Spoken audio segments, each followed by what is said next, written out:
HR issues can kill you. One complaint against your company can turn your world upside down. And you spend way too much time dealing with HR when you should be spending your time on making a profit. You should talk to Bambi. With Bambi, get access to your own dedicated US-based HR manager starting at just $99 per month. They get to know you and your business while providing HR expertise and the personal touch you need and want. They're available by phone, email, and real-time chat, so onboarding and terminations run smoothly. Team members reach peak performance, and your business stays compliant with changing HR regulations.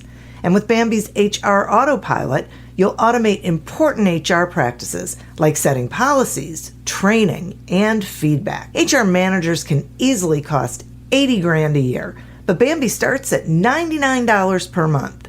Schedule your free conversation today to see how much Bambi can take off your plate. Go to Bambi.com right now and type in Accelerate under podcast when you sign up. It'll really help the show. Spelled BAM, BEE.com.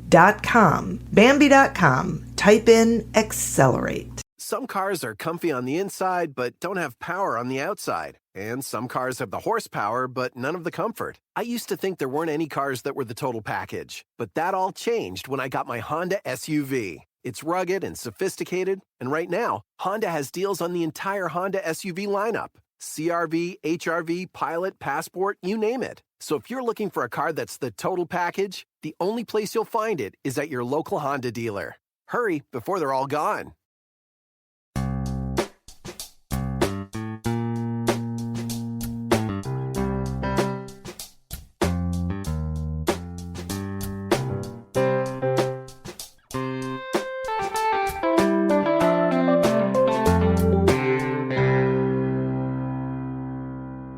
Welcome to Accelerate Your Business Growth with your host, Diane Helbig.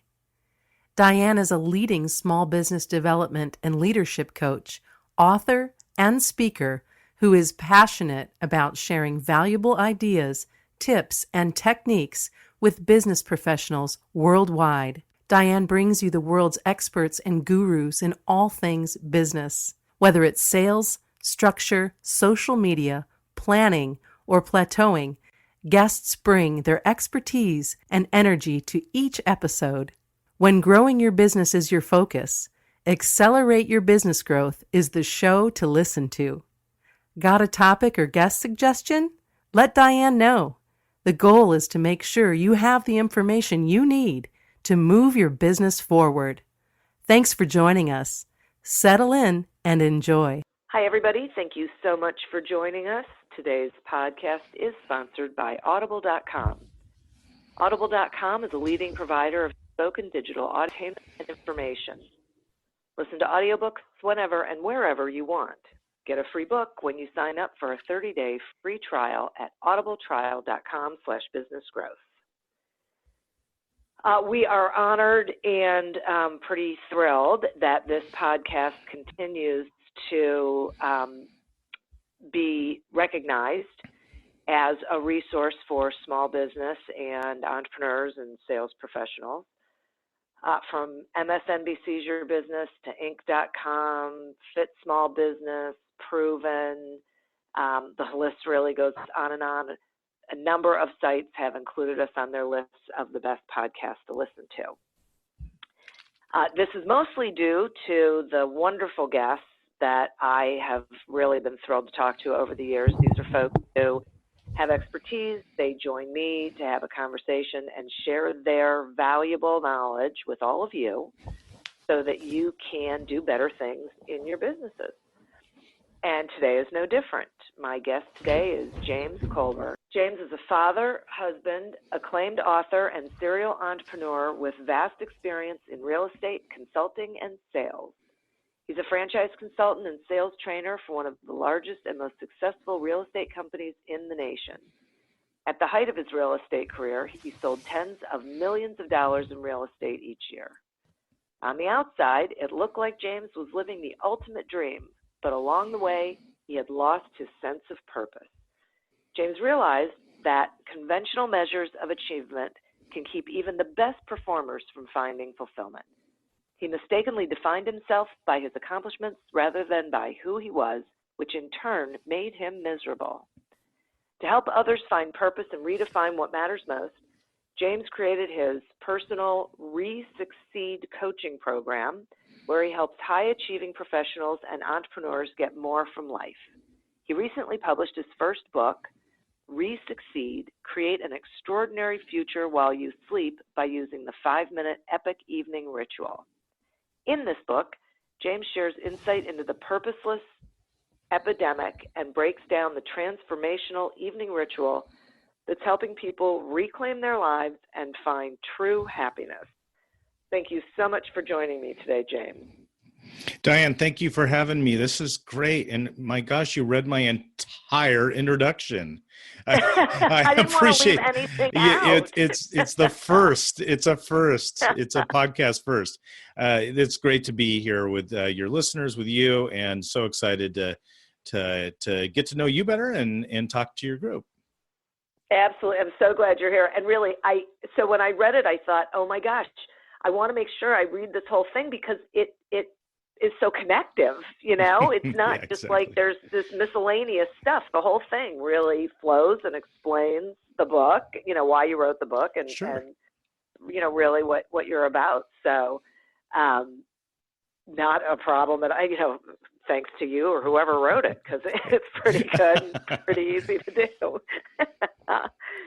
So I do want to start. I mean, I love this whole concept of Resucceed, and I find it so interesting that all of a sudden awareness of, wait a minute, I seemingly have everything and I'm not necessarily happy. But I want to start with a question that I have for you because I am so dying to know the answer to it. And it is this. Tell me why you threw away your to-do list. Well, that's a huge question, but honestly, what it came down to it is that every evening, right before I kind of tucked myself in bed and went to sleep, I would go over my to-do list, which was quite lengthy. It was about 80 items at one point or another. Well, between 70 and 80 always. And I would go through my to-do list on a yellow pad in the evening, literally, right next to my bed, ordering my day and my next day, making sure my calendar kind of queued up with what I needed to do. And then I would go to sleep. What I found, however, is the next day, I oftentimes didn't get to any of that. I had this gigantic to-do list that didn't ever shrink in size. In fact, if anything, I added more to the list. What I realized was that my to-do list had become more of a to-remember list. And I was putting on the to-do list things that I didn't really want to do, but I didn't want to forget about. So what ended up happening was that one day I realized, hey, I'm a big kid now. I mean, at one point you just got to say, hey, listen, I actually know what I need to do. And one of the biggest issues is doing it. Like the difference between success and failure ends up becoming execution. And so I thought, what if just even for a small period of time, and this is what I do often, in areas where I'm trying to challenge myself, what if we just play a game and rip this thing up and then see what percolates to the top when we don't have a to-do list to lean on?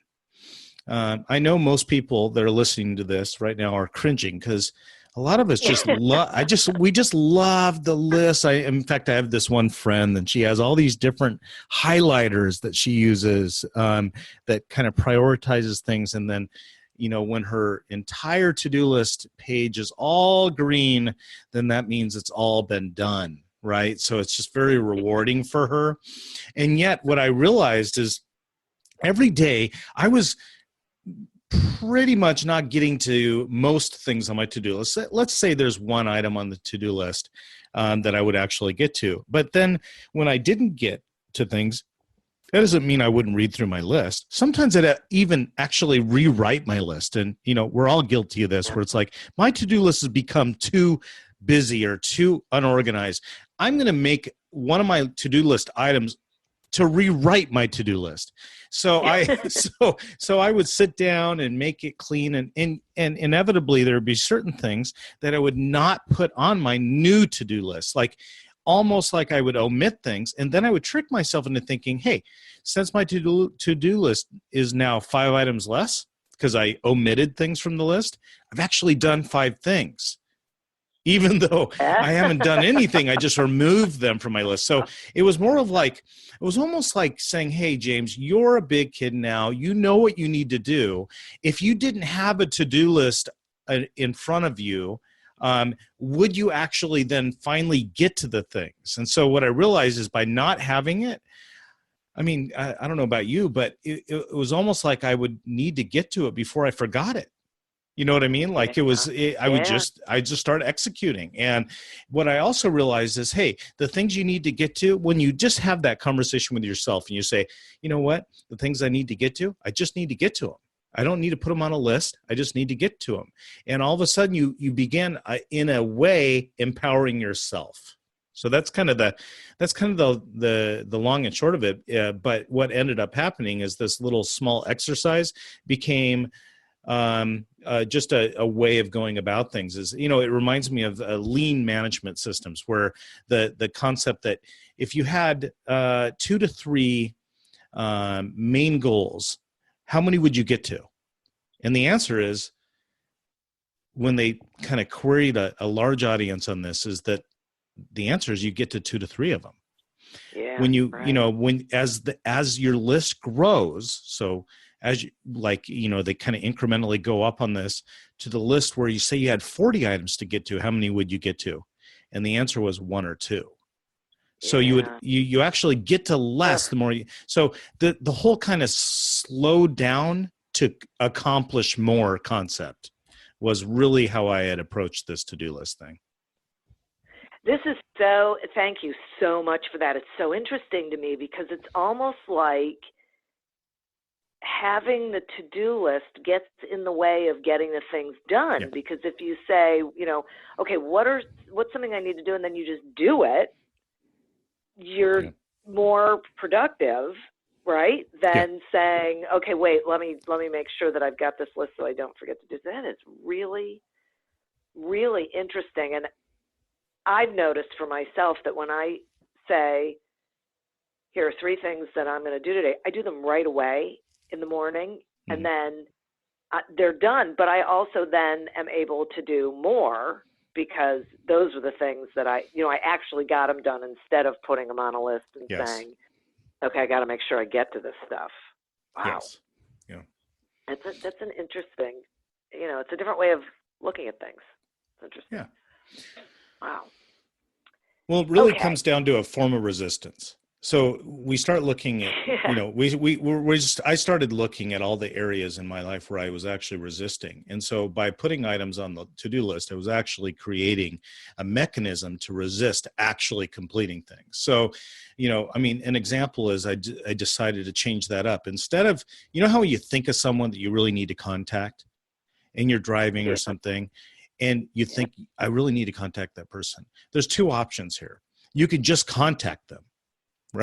Right. But, we'll come up with a million reasons why that's not good. Like, well, what if they talk too long, or what if, or you can just come up with a million reasons why you do not have enough time to call them right now. When you put them down on the list, the likelihood of actually calling that person or contacting, because the feeling passes. Or the motivation to contact that person does pass oftentimes. And so what ends up happening is that I created this new mechanism, and it's all about mechanism, or like figuring out a mechanism to avoid resistance, is that if you think of someone, you just call them. Now, stop coming up with all the reasons why you should just put them down on the list to call and just actually call them. I mean, what's the worst is that, the person wants to talk longer than you have time for. So you say, hey, listen, this conversation's great. We should go to coffee, or I should call you back tomorrow, run into a meeting now. But I have this rule that whenever I think of someone, I call them. So it's like a mechanistic approach to connection, which in business is huge, because if you're not connecting, I mean, you know, Yeah. kind of like, you know, how you speak about, you know, that everyone's a salesperson in one way or another. But let's be honest, sales is all about connection. It's all about relationship. It's a whole lot less about contracts. It's a whole lot more about connection. And so even if all you did in 2018, when you look at business planning, is just say, hey, if when I think of someone, I'm going to call them, I guarantee you'd make more money. So it's just this whole new approach, mechanizing your resistance, especially in the areas of connection. That makes complete sense to me. And it's interesting because when you were saying that and you were talking about, you know, you think of someone you need to call, so you write it down. I think that makes people feel like they've completed the task of calling the person, even though they haven't, because they wrote it down. Like, you're allowed to let it leave your mind because you've written it down somewhere. Oh, it's perfect. I love that. Yeah. It almost gives you an excuse. Hey, I'm a good person. Yeah. I thought of calling them, but I never did. Yeah. Right. It's like the Seinfeld episode where Elaine, like, you know, doesn't call this woman, and then she's doing this. Well, if I call from jail, is that better? Yeah, it's much better if you use your one call. Yeah. Well, I Yeah. thought of calling you. Doesn't that count? Right. Exactly. Right. Right. Yeah. Right. Okay.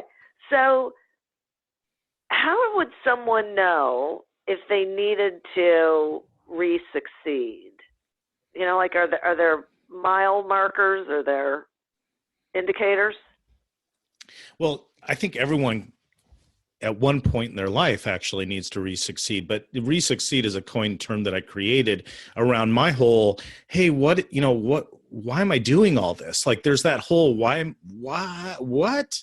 Like, I'm just, you know, I think we actually imagine that there's this finish line that we're approaching, right? And once we cross over that finish line, then we're like, oh, I've arrived. But here's the deal. Like, some of us lucked out and we had huge successes early on in life.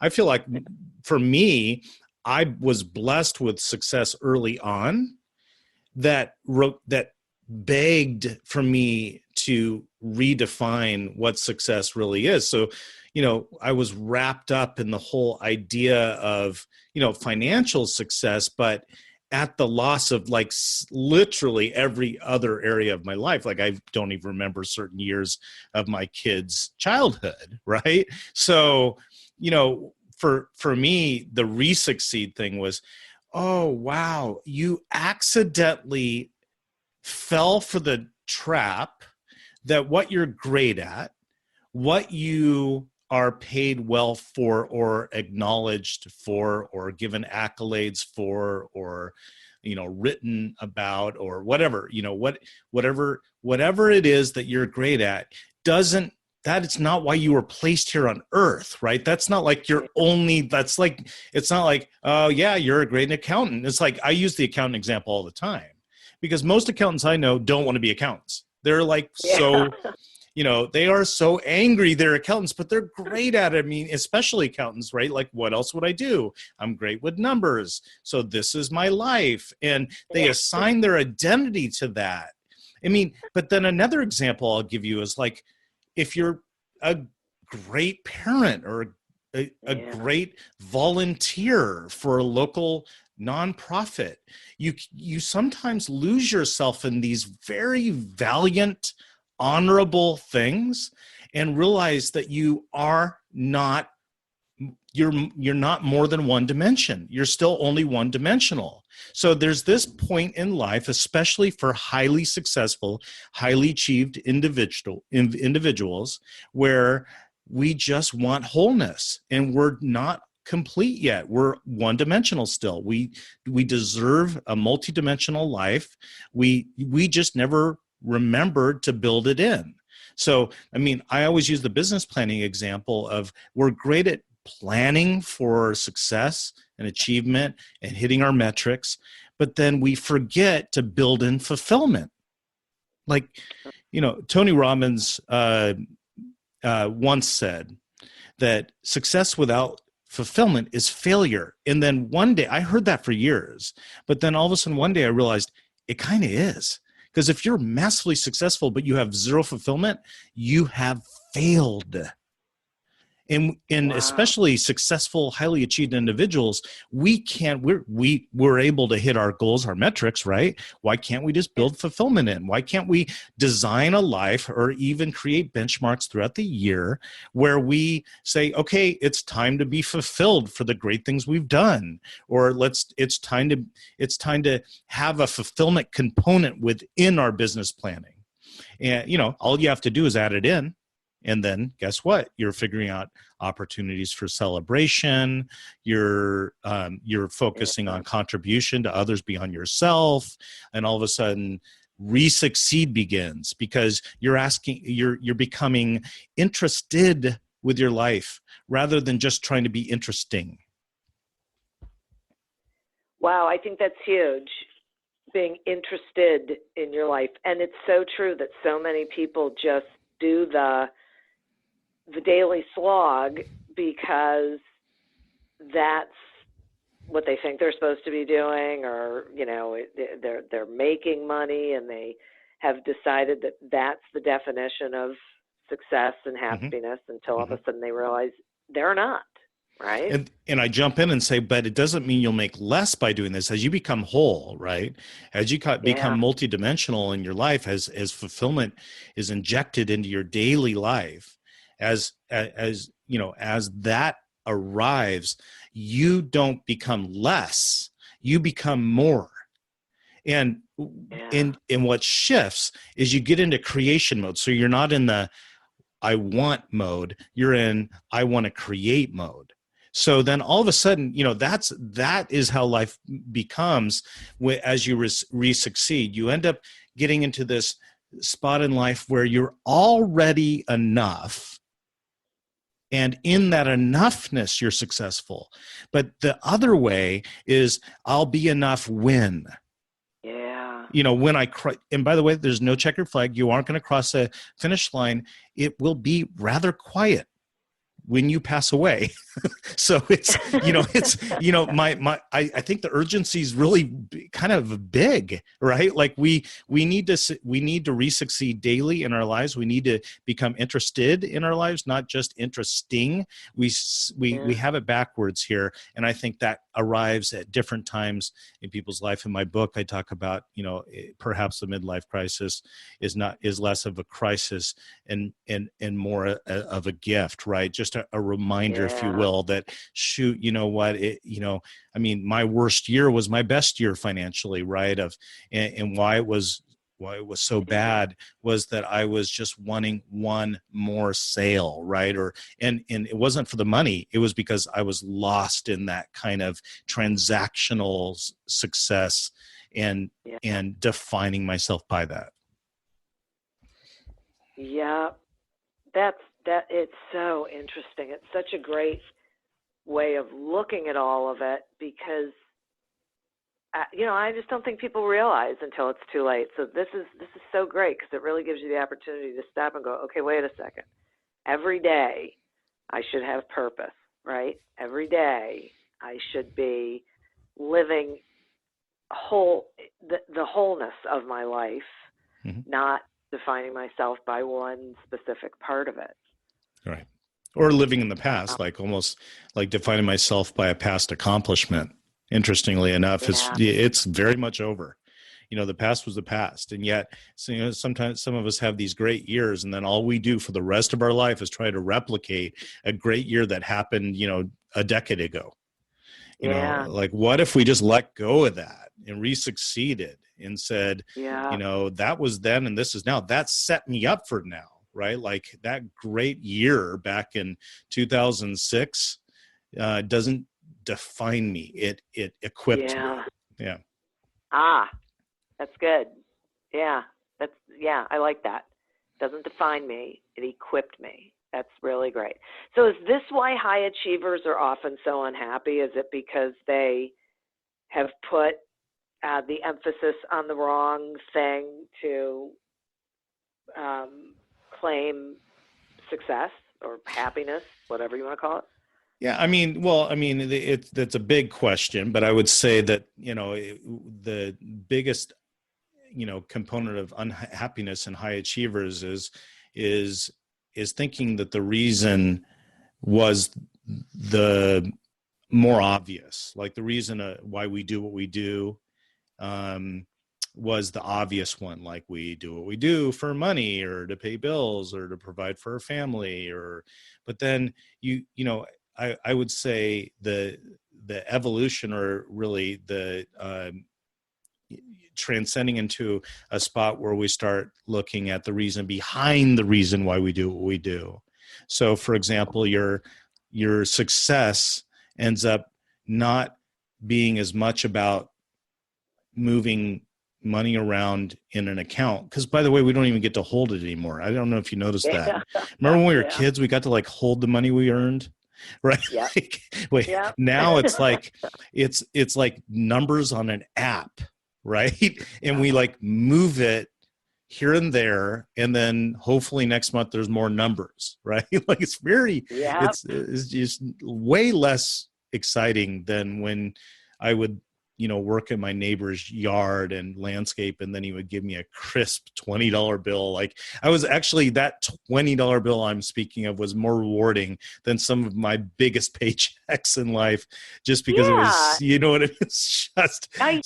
We're sort of disconnected from it now. Totally disconnected. Yeah. It becomes this, it becomes almost just like this required need. I mean, shoot, let's be honest. I mean, every single month, I pay in bills what it would cost to buy it, like a pretty nice car, every single, maybe used, but really nice car every month. Right. And so the bar has changed considerably, and it needs to be a steady flow. So we get significantly wrapped up in simply just that. And there's not enough. I mean, as great as it is to provide, that's honorable stuff, right? But when there's no fulfillment beyond just the dollar signs on an app, if that's the only thing that's moving your dopamine levels up, that's where the unhappiness shows up.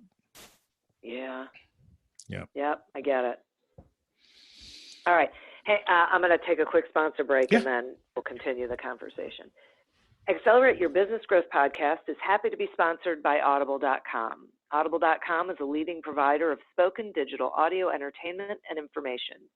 They have over 150,000 titles to choose from, and you can listen to them on any device, including whatever you're hearing us on right now.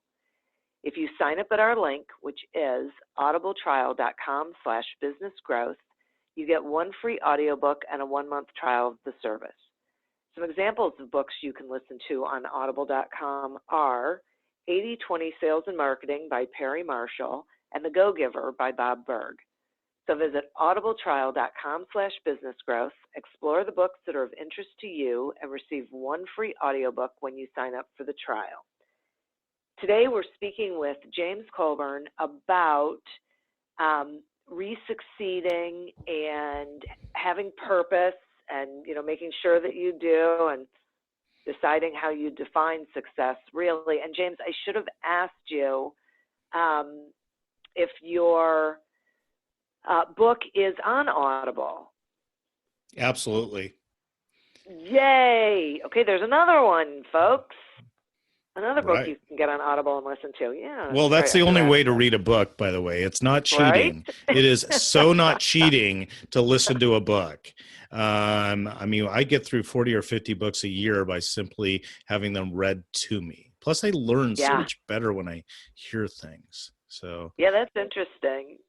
That's interesting. I have a friend who actually does a business book club where she reads the book. The people in the book club don't have to. She reads the book, and then she comes and she explains what the book is about. Oh, such a perfect. great concept.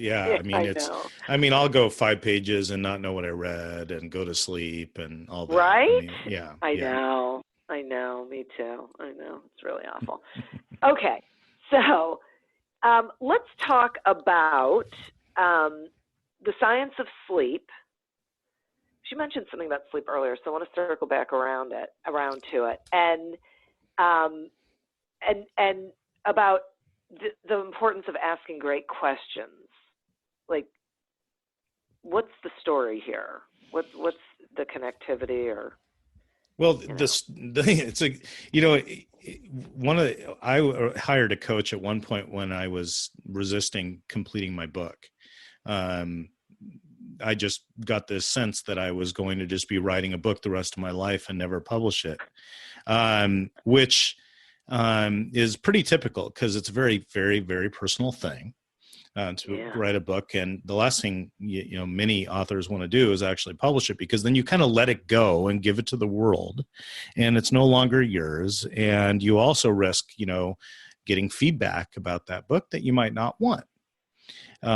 So it was this thing where I was perfecting on the writing, but I had never, ever created. It's kind of like not planning fulfillment into your daily life. Well, I had actually created a goal to write the book, but to never publish it. That was literally missing from the business plan. I had this goal of when I'd be done, and then I was done. And then I was like, oh, great, I'm done. Now I'm done. I started getting out of my way by, literally hiring myself out of my way. So I hired this coach, and I said, your job. And he's one of 6 top best-selling self-published authors on Amazon, makes a whole lot of money selling. He's got several books now, but he did quite well on his second book with Amazon, and he's the top 6 best, at least at that time. He was one of 6 best-selling authors on Amazon. So I called him up and I said, hey, got a free 15 minutes with him to talk with him, and told him my situation, hired him to help me perfect a couple areas on my book that I just needed help with. And I told him what I told you about, the kind of the disease, if you will, of achievement, this kind of unhappiness that comes over us. And is this all there is? And, trying to get somewhere that and feeling that once we arrive at that place, then and only then will we feel whole and complete. And then some of us actually get there and go, is this all there is? And so I was telling him all this, and he goes, James, the problem with what you've just told me is that I kind of want to go commit suicide now. Like it sounds really, really bleak to be successful. Depressing, right? Yes. And I said, well, what do you mean? He goes, well, the book I wrote, like I had the same story, but instead what I did is I shared a mechanism or a certain ritual that would help you out of that bleak existence. And he says, is there anything that you did? I mean, or are we just going to talk about like the sad part of being successful? And I said, well, there is this thing I do, and it's really helped out. And I was explaining to him that, I mentioned earlier, I had this to-do list on my nightstand, and every night I would hash through it. And to be honest with you, I didn't sleep that well. I mean, I'd wake up thinking about these various things I'd either written on my calendar or added to my to-do list, or I'd wake up and write more things down on the yellow pad, right? And one night I got to my room, and my to-do list was not at my bedside, but a stack of 3x5 cards were sitting on my nightstand, and my kids had been using or creating some flashcards for spelling words, and they left their extra 3x5 cards on my nightstand. And I thought, well, wouldn't that be cool if instead of having this list of 80 to-do list items, what if I just had like 3 things that I wanted to accomplish tomorrow? Like just 3. Like, what if it could all fit on one 3x5 card on one side? And it was just down to this simplistic 3 things. And then I thought, well, what if instead of writing down 3 things to do, what if I asked 3 questions that I didn't know the answer to? Because what I realized is this whole being interested instead of interesting is a big deal. Like high achieved, highly successful individuals stop asking questions because we're so busy just trying to get answers, right? Like, so all we do is craft and engineer answers at one point. We become like answer king and queen. Like, we have an answer for everything. And if we don't have an answer, we'll get it. And it ends up, like all we do is get answers. And, it's like a solution-based existence. Well, what I realized is to be interested instead of interesting in our life means we have to ask some great questions. I'm not talking about questions that you already know the answer to. I'm saying ask some questions about your life or about where you're going or what you want, and ask them literally from the point that you don't know the answer. But here's the deal. Ask them just 5 minutes before you go to bed, and then resist the desire, and everyone will have it. It'll be extreme, especially your group. Everyone wants to just immediately answer the questions. But the thing is, there's this magic that happens while you sleep. So that there is a science behind sleep. Your brain operates at a completely different level. The creative subconscious shows up in a completely different level while asleep instead of awake. So you use far-reaching areas of your brain, not common sense areas like we use during our awake hours, but in very creative brain mechanisms show up while we're sleeping. So I grabbed this 3x5 card and I wrote down 3 great questions. I just call them great questions about things I didn't know the answer to. And I resisted the desire to answer those, and I just went to sleep. What's powerful about this is in the morning, I review the card. And in the morning, answers arrive. I mean, your brain's been working on these great questions while you've been asleep. I also believe it gives you access to the miraculous, so the kind of the intangible power, and you begin to receive answers to those things that you don't have the answers to over time. It's a really powerful, and that's what I call the 5-minute epic evening ritual.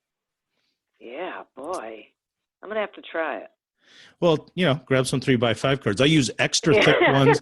I use extra thick 3x5 cards. You can. I have a whole a PDF download. So if there was any interest on the process, but basically there's these extra. I use extra thick cards because I want them to last throughout the day. I take the cards with me. I kind of refer to them. 3 great questions. Open to the idea that you don't have all the answers, but you're eager to learn the answers. Yeah, that's really interesting. And so I just found a box of index cards that must have been one of my kids when they were in high school, and Right. It was I think it might have actually been behind the drawer. My husband and I were redoing our dining room, so we took all the drawers out of our china cabinet and, threw a bunch of stuff away. And I think it was actually behind it. And I went, I've been looking for 3x5 cards. So now I have them, and now I have a reason to use them. So I'm going to try that. And I do think it's going to be hard not to answer the question right away. But yeah, you might initially, but as you open yourself up. So, an example was, here's, one of the questions I learned actually that I was asking some questions wrong. Like I was saying, when am I going to have absolute dead time to finish my book? The answer is never, right? Yeah. Like I'm a busy people get things done. I keep busy, right? Like I do a whole lot of things, and the busier I am, the more success I seem to have. So why would I ever be looking for, complete and total dead time to finish a book? So I changed the question. I said, instead of asking when I'm going to have dead time, I wanted to know how I could be so inspired by my life tomorrow. So, actually give it a timeline that I would feel responsible to sit down and record it for the book. You know what I mean? There's almost like you're, all of a sudden you're looking for those teachable moments in your life that you would feel responsible to share to others. And then all of a sudden my busyness was fueling my chapters rather than getting in the way of it. So that was a little example just to get me over the hump here and look, because I was looking for like, solid days of nothing on my calendar to Right. write, because that's what you want. You just Yeah. it's creative. I want to go to a coffee shop with nothing to do, no one calling me for 8 solid hours to get through 2 more chapters, and that just isn't going to happen. But there's just been a lot of power in asking questions that I simply don't know the answer to, and then actually doing it right before I go to sleep, so that I can let the creative subconscious go to work in the miraculous. Well, and I really like this idea of asking great questions, because you're right, there's all sorts of questions you can ask, but the great ones are the ones that you don't have the answer to, that you can let your creative subconscious work on while you're sleeping. Yeah. Oh, boy. Okay.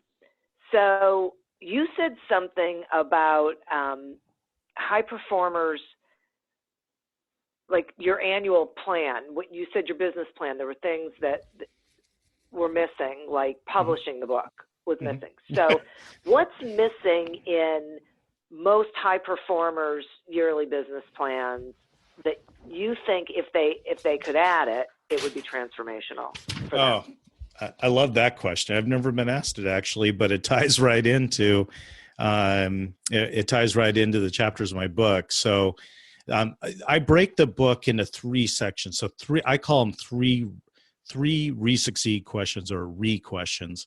So there's reassessing, re-engaging, and reaffirming in your life. So that's the 3 questions: a reassess questions, a re-engage question, and a reaffirm question. So I'll give you an example from each of those. So in a reassessing question, instead of the whole like, am I working out enough, right? Or am I exercising? I ask questions around my energy level. So my whole workout, diet, everything is wrapped up in managing my energy. So I'll ask questions about what would it take to do things that give me the most amount of energy before 9 a.m. tomorrow morning. And of course, it becomes really, really clear to me in the morning what would take away from my energy versus give me energy. Another example, just to give you 2 in a reassess question, is to ask questions around your comfort zone. So a lot of us keep our comfort zone. We almost nurture our comfort zone, which holds us back from the things that we should be doing. So, for example, in my conversation earlier about calling people that you think of, oftentimes that would take us out of our comfort zone. So we'll write it down instead of call them, right? So taking a really close look at your comfort zone. But like another example would be a re-engage question. And, when you were asking about things that we should implement into our life, and I actually schedule reflection. So I actually schedule 30 minutes to reflect. And the reason why I do this is that years and years ago, I read this story about this CEO that would actually schedule to look out the window of his office for 30 minutes and reflect. Everyone else thought he was just daydreaming, but what he was doing was getting a whole lot of things done. And he scheduled it. So it was okay. It's okay. It was almost permission to just reflect on whatever he's working on, or whatever it might have been for the day. Correct. A second one in there, I had mentioned being enough, but there is this sense that we live our life oftentimes as if we're not enough, but someday maybe we will be. And I'm not saying we're perfect. I'm not saying that there's not failings or bad decisions in our life, but I'm saying as we start to show up in life as if we're already enough, rather than trying to earn our way into being enough, all of a sudden we show up differently in all of our relationships. And most importantly, we show up differently to ourselves. So I'm saying, despite ourselves, we're enough. We were enough the moment we were born, the moment we made our first cry in the hospital room. We're enough because God's enough.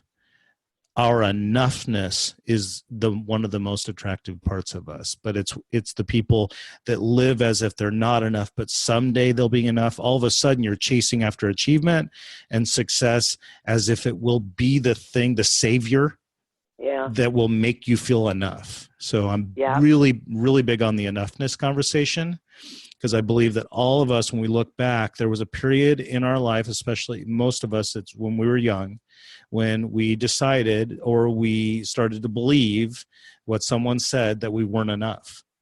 Yeah. Before that moment, we were enough. I remember my mom told me how I could become president of the United States, and I was like, oh, so there's a chance. You know, I was like pretty excited. Like, she didn't say I couldn't, right?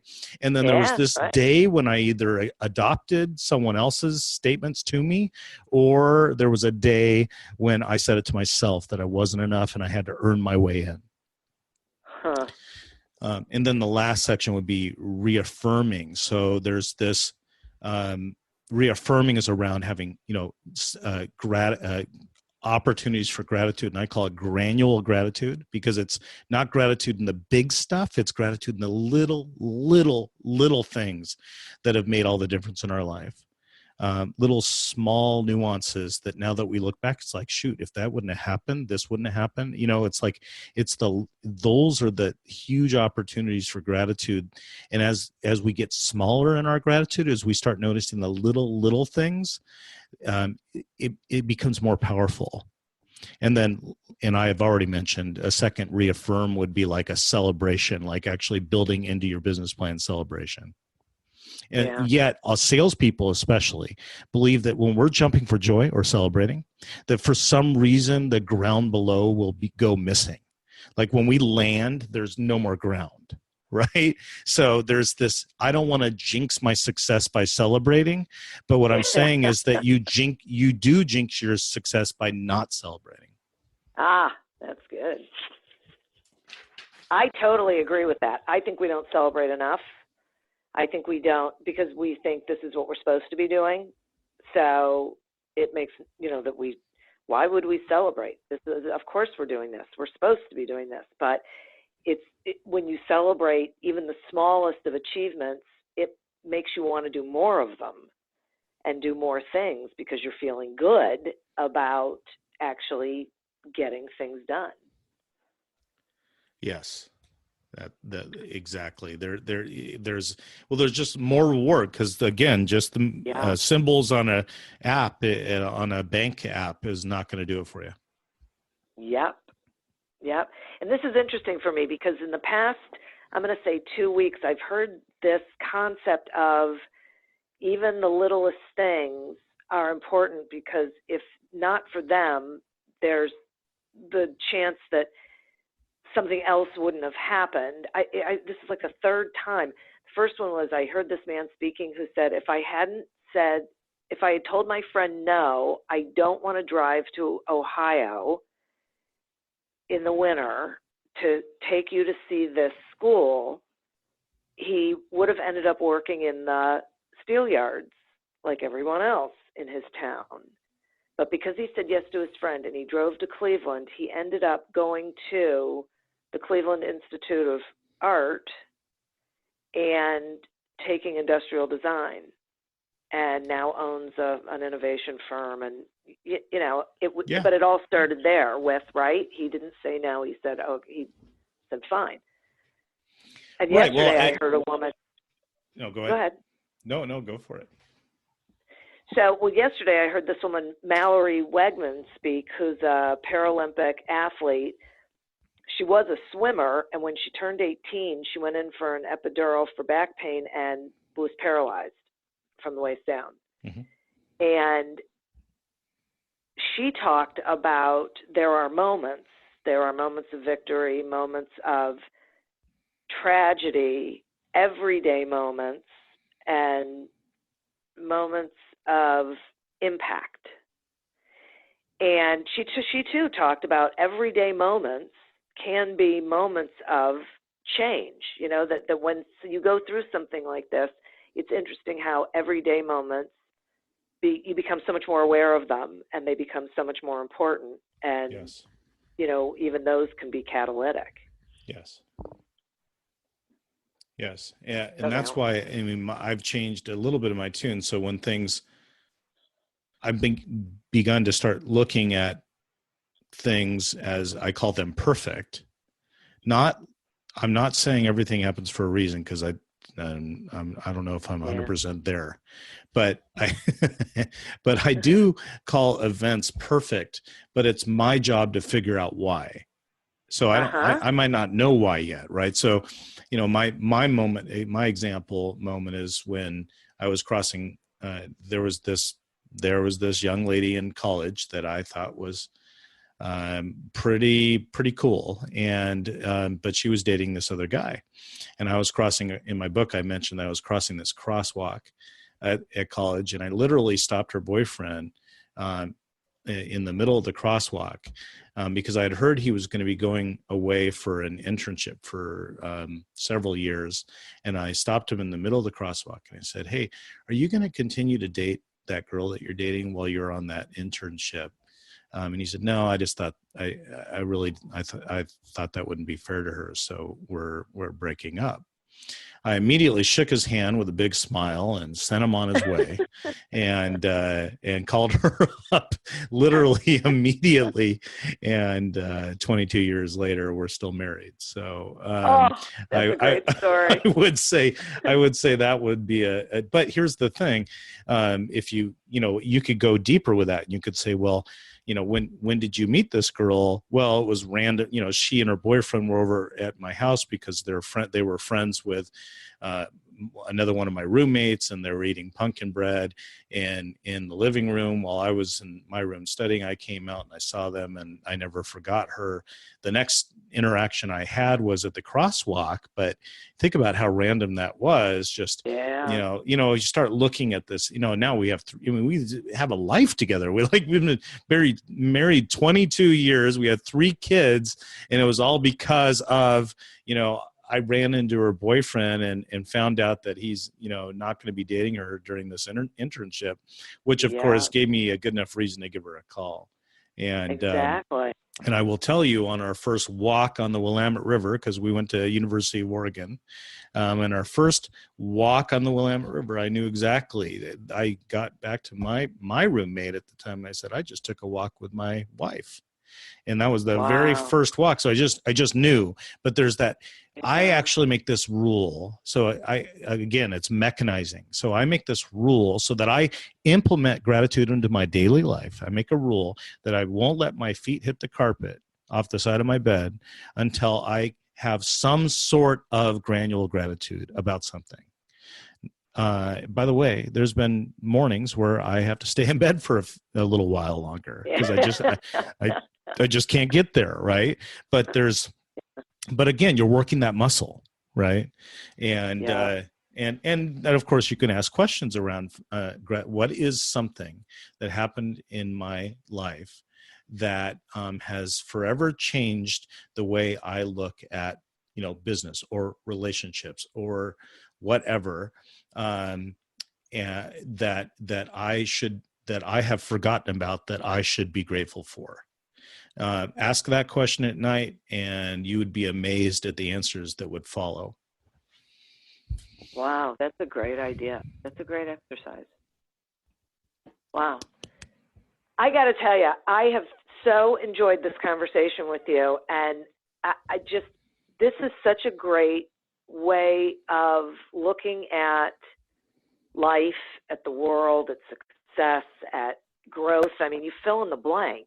It's really something that I think is tremendously valuable for anybody. I think, especially my listeners, this is the kind of thing that they can really grab onto, because I'd be surprised if all of us at one point or another hadn't felt that, is that all there is?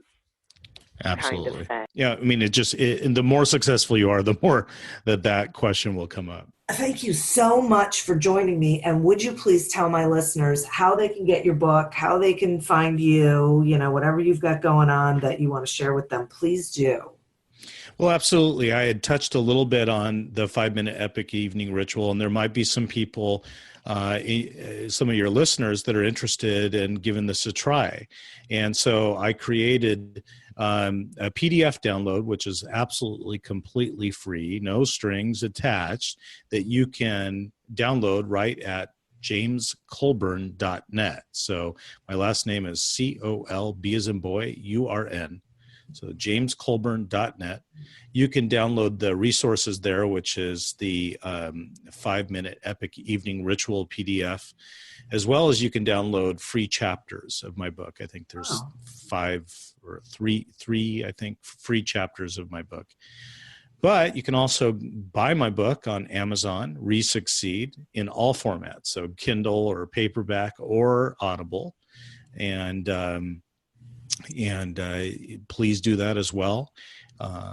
So yeah, that's how to get a hold of me, and that's how to learn more about Resucceeding as well as the 5-minute epic evening ritual. Wonderful. Thank you for that. I know I will be going and getting the download, and I suggest the rest of you do as well. And speaking of the rest of you, thank you for being here. And I'd also like to thank our sponsor. Please remember to visit audibletrial.com/businessgrowth to sign up for your free trial and get a free audiobook. As always, continue to prosper and be curious. And until we meet again on another episode of Accelerate Your Business Growth, goodbye and good day. Imagine how fast we could solve the world's biggest problems if more SaaS startups would gain traction sooner. Welcome to the Tech Entrepreneur on a Mission podcast. This podcast is dedicated to sharing experiences from B2B SaaS CEOs who are going above and beyond to deliver change that is noticed. You will hear their secrets and learn what is required to build a SaaS business that the world starts talking about and keeps talking about, and how to overcome the roadblocks to do so.